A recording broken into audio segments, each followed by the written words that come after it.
Sunrise Events Inc., a part of the Ironman Group, has been staging Ironman triathlon races, cycling, running events all over the country. And to tell us more about the A6 Rock and Roll Running Series Manila, presented by AIA, kasama po natin ngayong araw, President and General Manager of Sunrise Events Inc., a part of the Ironman Group, walang iba, kundi si Miss Princess Galura. Miss P.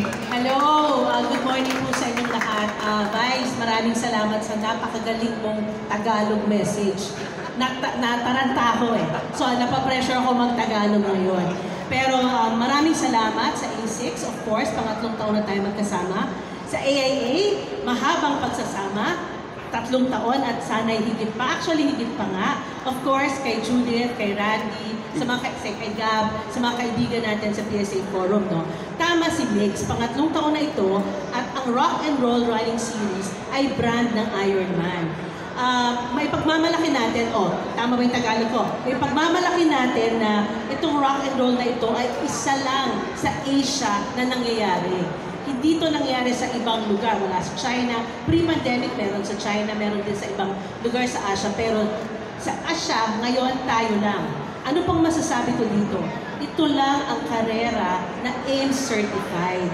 Lagi namin inuulit-ulit yun, guys. Kasi ibig sabihin noon, ang time na magagawa mo sa karera na ito, pwede mong gamitin sa ibang international events. At sabi nga nila, nasa running era tayo, di ba?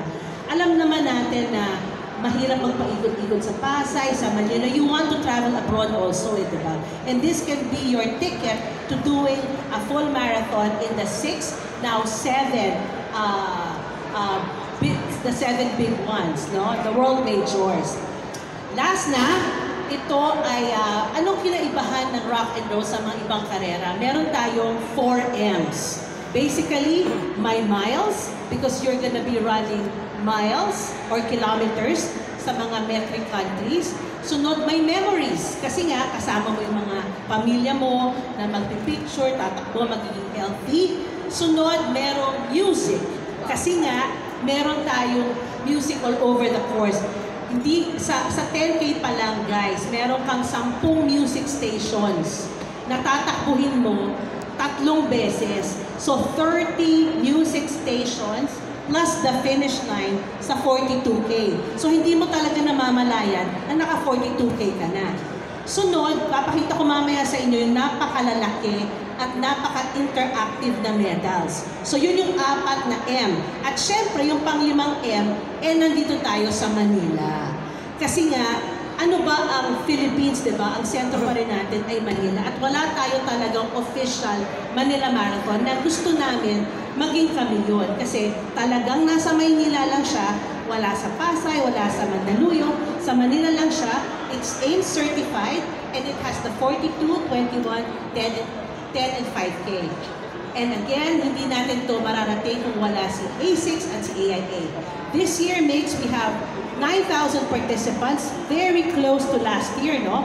And sa dami ng running events ngayon, I am very, happy na naka 9,000 pa rin tayo. Kasi alam niyo naman, bawat linggo, mga 5,000 running event yata all over the country, di ba?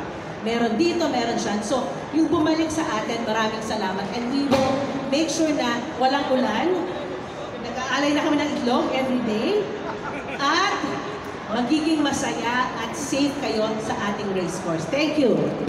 Maraming salamat po, President and General Manager of Sunrise Events Inc., Miss Princess Galura. Huwag natin kantahin na kumbaga, merong raining in Manila. Pagdasal natin, huwag mag-rain in Manila para we keep coming back to Manila.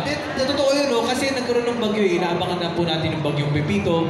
Thankfully naman po, hindi talaga siya nalalasa as expected. But of course, we're praying for good weather sa November 24. Ang ganda na, M&M in Manila. So that is mixed in, pwede rin.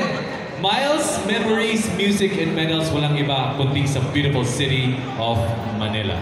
Next po, without the support of our partners and sponsors, this event wouldn't be possible. A6 po has been our title sponsor for the Rock and Roll Series Manila since 2022.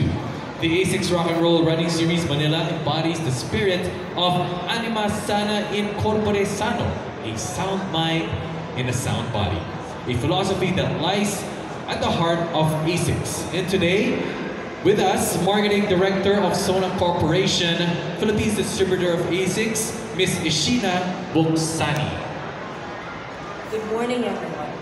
I'm Ishina Buksani, Marketing Director for A6 Philippines.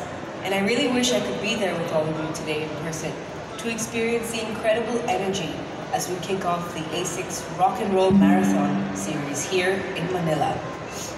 This event perfectly captures the vibrant spirit of both A6 and the Rock and Roll Marathon. It's a celebration of running, music, and community, all against the stunning backdrop of historical landmarks in Manila. Speaking of amazing turnouts, the A6 Rock and Roll Marathon has exploded in popularity.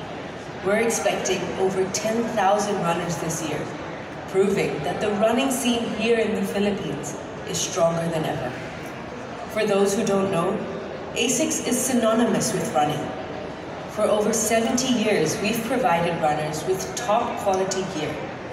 Our philosophy is sound mind, sound body, and we believe running is key to that balance. We've been a proud supporter of iconic races worldwide, from the Tokyo Marathon to the Sydney Marathon. But the Rock and Roll Marathon series is truly unique. It's a vibe. The music, the energy, live bands, DJs, an enthusiastic crowd create an experience unlike any other. Our partnership with the Rock and Roll Marathon has been fantastic. The organization over the past 3 years has been phenomenal, and we're thrilled to be a title sponsor. Before you hit the pavement, explore the expo, grab your race kits, and enjoy the atmosphere. Finally, to all the runners, good luck. Run strong, have fun, and savor every kilometer. It's not just about the finish line. It's about the journey and the incredible experience of the A6 Rock and Roll Marathon. I look forward to seeing you there. Thank you. Thank you. Maraming po salamat, Ms. Ishina Buksani. She is the Marketing Director of Sona Corporation, the Philippines Distributor of A6. So ito po yun, yung sabi ni Ms. Ishina na this race is truly a vibe. Ni-race po natin yung 2023 last year, and kapag talagang medyo pagod ka na, talagang dun yung mga banda, talagang just to boost you up, napaka-cheerful